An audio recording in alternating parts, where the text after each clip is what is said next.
उत्तराखंड की सम्मानित जनता, स्वागत है आपका एक बार फिर से भू अध्यादेश अधिनियम अभियान और भू टीवी के चैनल पर।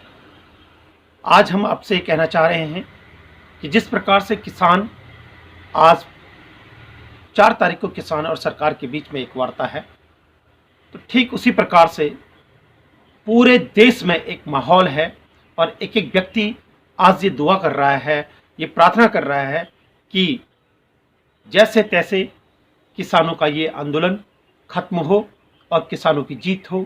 जो 3 कानून की वापस करने की वो मांग कर रहे हैं और साथ में एमएसपी पर गारंटी बिल की वो बात कर रहे हैं।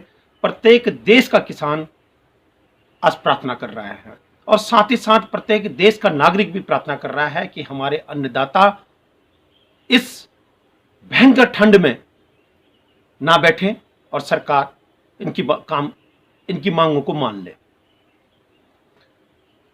एक डर देश के प्रत्येक नागरिक के अंदर आ चुका है कि कहीं ऐसा ना हो कि सरकार अगर इनकी बातों को नहीं मानती, सरकार अपनी अड़ियल रुख पर अड़ी रहती है, तो कहीं ना कहीं ऐसा लगता है कि किसान ने जो अपनी घोषणा कर रखी है कि इसके बाद आंदोलन और उग्र होगा, मुझे ऐसा डर है कि कहीं ऐसा ना हो कि किसान हड़ताल कर दे, कृषि हड़ताल कर दे। यानी कि कृषि हड़ताल का मतलब यह है कि वो अन्न उगाना बंद कर दे। जब अन्न उगाना बंद हो जाएगा तो देश त्राहिमाम करेगा।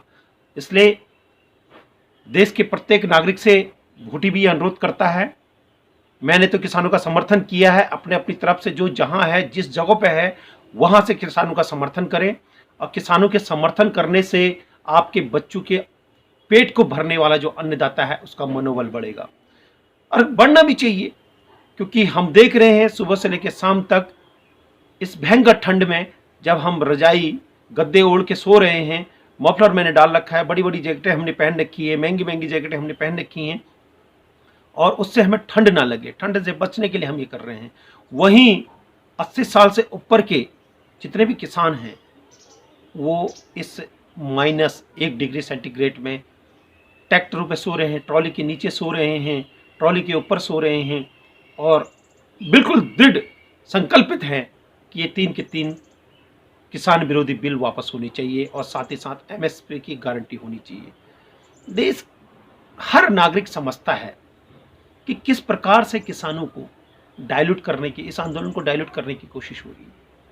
ऐसा नहीं है कि देश का आम नागरिक अन्न नहीं खाता है, वो खाता है और किसानों के द्वारा पैदा किए गए अन्न से ही उसकी अक्ल बनती है, उसका सेंस काम करता है और प्रत्येक नागरिक ये समझने के लिए मजबूर हो चुका है कि वास्तव में कि किसानों के साथ जो अन्याय हो रहा है उसमें प्रत्येक नागरिक का समर्थन है। हम दिल से किसानों का समर्थन करते हैं और साथ ही साथ हमारी ये मांग भी है कि हिमाचल की तर्ज पर उत्तराखंड में भू कानून लगे। यही बात हमने जब उत्तराखंड सरकार ने यहाँ पे भू कानून लगाया था, भू कानून की जो ख़त्म किया था, जो पहले से भू कानून यहाँ चला आ रहा था, उसको जब ख़त्म किया था वो उद्योगपतियों के लिए ही किया था।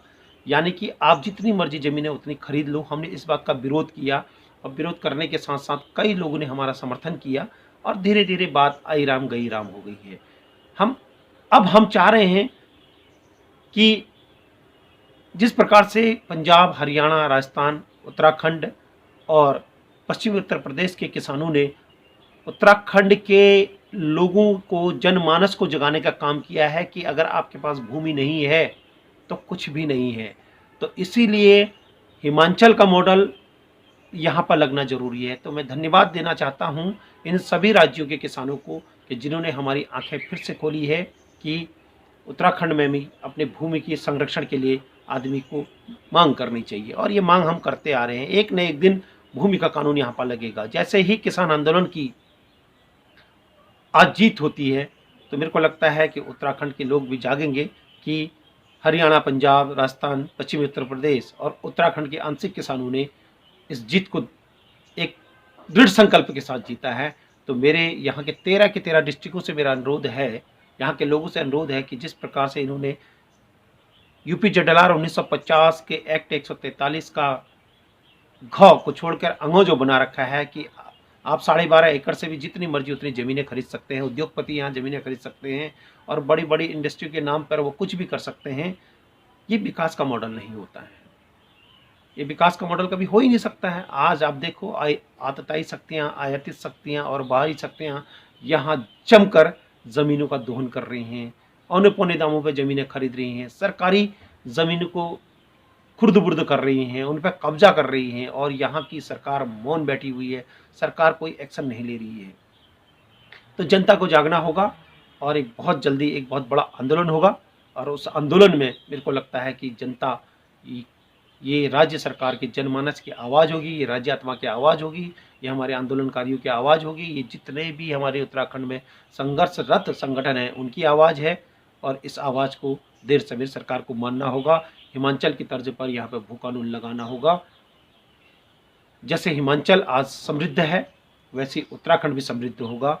जब किसी सरकार के पास कोई विकास का मॉडल नहीं होता है तो उस राज्य का अनियंत्रित विकास होता है, कोई सुनियोजित विकास नहीं होता। अनियंत्रित विकास अगर हो रहा है तो होने दो। उसी प्रकार से आज केंद्र में भी यही चीज़ें आ रही हैं कि अगर आपके पास विकास का कोई मॉडल नहीं है तो आप तोड़ते जा रहे हैं। कोरोना काल में भी आप इन बिलों को लेके आए और उसके बाद इन बिलों के लिए आपने शीत सत्र को खत्म कर दिया ताकि ये वापस ना लेना पड़े। जनता समझ रही है, एक एक चीज़ें समझ रही हैं। उसी प्रकार से जो देश के अग्रणी चैनल हैं उनसे भी हमारा निवेदन है कि आप समय रहते सुधर जाइए, अदरवाइज ऐसा ना हो कि देश की जनता आपके चैनलों को देखना ही बंद कर दे और कल के डेट में फिर आपको अपने ये बड़े बड़े मीडिया हाउस बंद करने के बाद इनमें रेस्टोरेंट ना खोलने पड़ जाए। ये देश चिता रहा है आपको और ये प्रत्येक नागरिक समझ रहा है कि वास्तव में मीडिया का जो रोल होता है, मीडिया आज सरकार की भाषा बोल रही है। जो सरकार के प्रवक्ता बोलते हैं वही मीडिया के एंकर बोलने लगे हैं और विपक्ष से सवाल पूछने लगे हैं कि तुमने क्या किया। आम नागरिक से सवाल पूछने लगे हैं कि तुमने क्या किया। हम सोशल मीडिया के जो समझदार स्तंभ हैं वो इन सब चीज़ों पर नज़र रखे हुए हैं कि वास्तव में क्या हो रहा है देश में। और किसान भी जानता है, प्रत्येक देश में 80% से लेकर 85% हर आदमी किसान है और वो किसान समझ रहा है कि देश की मीडिया कहाँ को जा रही है, सरकारों का रवैया क्या है, सरकारें क्या कर रही हैं। एक होता है छल, प्रपंच और षड्यंत्र से सरकारें नहीं चलती हैं। सरकारों का विजन बिल्कुल स्पष्ट दिखना चाहिए। नागरिकों को, देश के नागरिकों को विश्वास में लेकर काम करना चाहिए, देश के किसानों को विश्वास में लेकर काम करना चाहिए, राज्य की सरकारों को, राज्य की जनता को विश्वास में लेकर काम करना चाहिए। एक समग्र नीति होनी चाहिए, एक खाका होना चाहिए, वो खाके के आधार पर काम होना चाहिए। अगर जब इस प्रकार का अनियंत्रित विकास बिगर विजन के कोई काम होता है तो उस राज्य के युवाओं से लेकर उस राज्य की जनता में एक विद्रोह पैदा होता है और एक विचलन की स्थिति पैदा होती है, एक घुटन की स्थिति पैदा होती है जो आंदोलन के रूप में बाहर आती है।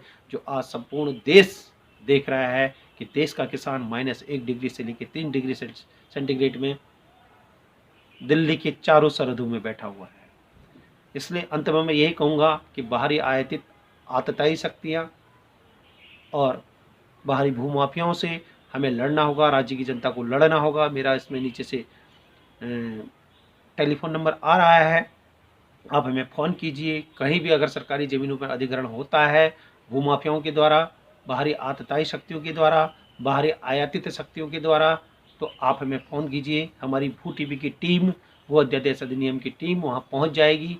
राज्य में बहुत सारे लोग हमारे पास हैं जो as a volunteer, as a सहसंयोजक हमारे साथ काम कर रहे हैं और बार बार हम अपने वीडियो को यहाँ से निकाल रहे हैं। आप सभी लोगों से हम निवेदन कर रहे हैं कि जितने भी लोग हमारे इस वीडियो को देख रहे हैं, जो हमारे समर्थक हैं कि हिमाचल की तर्ज पर उत्तराखंड में भू कानून लगना चाहिए, भूमि कानून लगना चाहिए, वो हमारे साथ हैं, वो हमें बार बार फ़ोन करते हैं। और उनसे मेरा निवेदन है कि आप मेरे इस चैनल को सब्सक्राइब कीजिए और लाइक कीजिए, सब्सक्राइब कीजिए और बेल आइकन की घंटी बजा दीजिए और साथ साथ में इसको शेयर भी कीजिए ताकि ये ज़्यादा से ज़्यादा लोगों तक हमारी वीडियो जाए।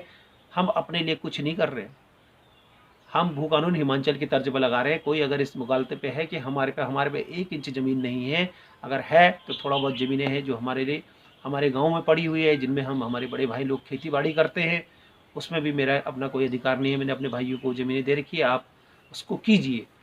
हम अपना काम करते हैं। और इसीलिए हमारा निवेदन है कि आज जैसे ही इतना बड़ा कोविड-19 आया तो आपने देखा होगा कि हमारे पहाड़ों से जितने पलायन कर रहे थे वो सब वापस गाँव आए और अपने खेतों को ढूँढने लगे। उनको लगा कि जीविकोपार्जन कैसे होगा, पेट पूजा कैसे होगी, उदर पूर्ति कैसे होगी, तो उदर पूर्ति के लिए वो वापस आए। किसने आलू लगाए, किसने प्याज़ लगाए, किसने गेहूँ बोए, किसने धान बोया, किसने क्या लगाया, किसने क्या लगाया। अंत में धरती हमारी माँ है और इस माँ की रक्षा करना हमारा काम है। और प्रत्येक राज्यवासी का ये धर्म है कि वो बाहरी आतताई शक्ति, आयातित शक्ति और बाहरी भूमाफियाओं को अपनी ज़मीन का 1 इंच भी ना दें। अगर आपकी ज़मीन चलेगी तो समझ लो आपका जल, जंगल, ज़मीन, रोटी, बेटी, संस्कृति सब छिन जाएगी। और समय से पहले किसी भी चीज़ का विकास, अंध विकास प्रकृति के लिए 100 गुना घातक होता है। अगर हमारे राज्य में एक प्लान होता, हम उस प्लान के आधार पर चलते और उस प्लान के आधार पर हम उसका धीरे-धीरे पंचवर्षीय योजनाओं के आधार पर उसका विकास करते, तो हम बहुत आगे होते। आज हम अनियंत्रित विकास की ओर बढ़ रहे हैं, बगैर किसी रोड मैप के बढ़ रहे हैं। उत्तराखंड के विकास का कोई मॉडल नहीं है, इसलिए हम बार-बार कह रहे हैं हिमाचल की तर्ज पर यहाँ पे भू कानून लगाइए, हिमाचल मॉडल को यहाँ पे अपनाइए और हमारे राज्य को बचाइए। बहुत-बहुत धन्यवाद। आप सभी लोगों से निवेदन है, इसको लाइक कीजिए, शेयर कीजिए और बेल आइकॉन की घंटी बजा दीजिए और मेरे चैनल को सब्सक्राइब कीजिए। मैं अपने लिए कुछ नहीं कर रहा हूँ, मैं प्रत्येक राज्यवासी की आवाज़ भू अध्यादेश अधिनियम बनकर कर रहा हूँ और भू टीवी के माध्यम से आप तक पहुँचने की कोशिश कर रहा हूँ। बहुत बहुत धन्यवाद।